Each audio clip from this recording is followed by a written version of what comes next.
Alice Through the Looking Glass is a fantasy adventure film directed by James Bobbin.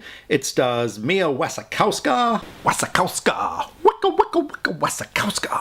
Johnny Depp and Sacha Baron Cohen.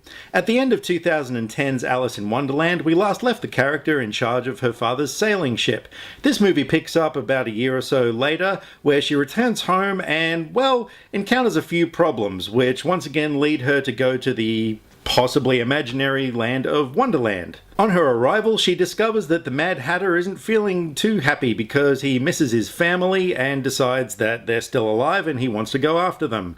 Alice visits Time himself, who's played by Sacha Baron Cohen, and needs a device called a chronosphere in order to travel back through time to make things right. She's warned, however, of course, with the usual time travel movie stuff that if you change the past, it can have dire consequences. Naturally, she ignores all the warnings and goes off on an adventure to try and help her friend regardless. Now, the first film was one of those things that I was really looking forward to it at the time. Went and saw it, and I wasn't really that happy. It was kind of weird looking in a way. I thought that the CG environments and characters and whatnot just looked a little bit strange. They weren't quite realistic enough for me to really believe. And I know it's a fantasy realm, that sort of thing, but at the same time you do want a degree of realism in what's going on, and that was the biggest drawback for that movie as far as I thought. Not only that, the story was, I thought, a little bit lackluster. This time around, the trailer looked okay and I wasn't really sure what to expect, but having come out of it, look, honestly, it is the perfect example of an average movie.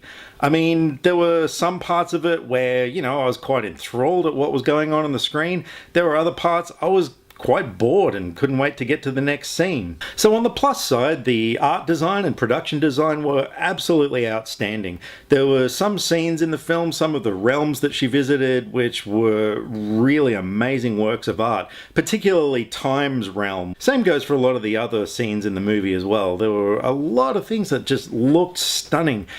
The character designs, again though, this time around just still looked weird and just weren't quite believable enough. Like, there were some scenes, if you didn't have a human character interacting with them, that it looked like a CG movie.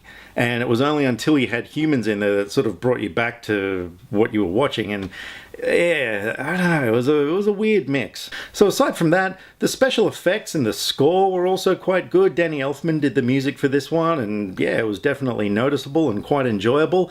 But look, other than that, I mean, the performances were good. Sacha Baron Cohen was a definite standout. I might be a little biased because I am a massive fan of his, but yeah, he definitely lent an air of interest to the character. He was quite captivating to watch.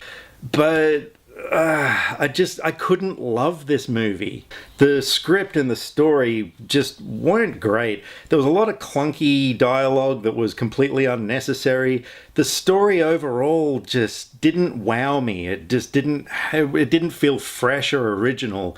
It was just a kind of thing that, I don't know, you'd sort of think for a movie that was set in this magical realm that, you might have something a little different, something that hasn't been done before, but it didn't deliver.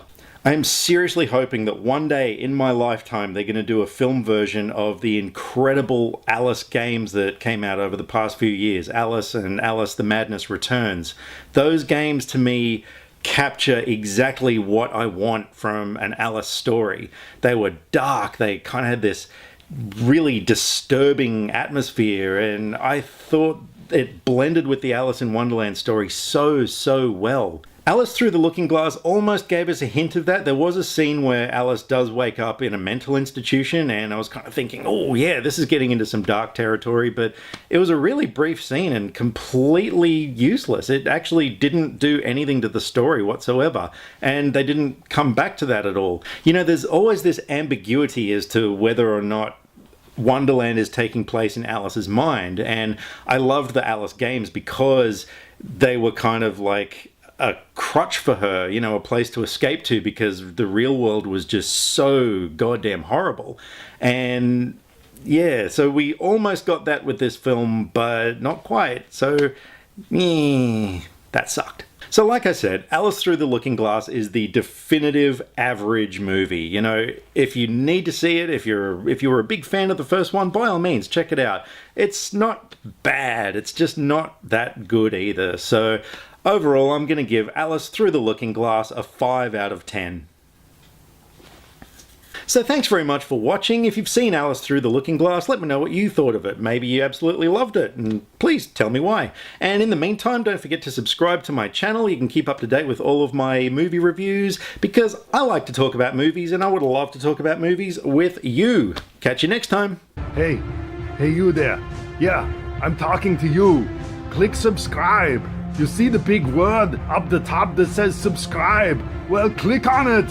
Click on it now! Do it! Yeah!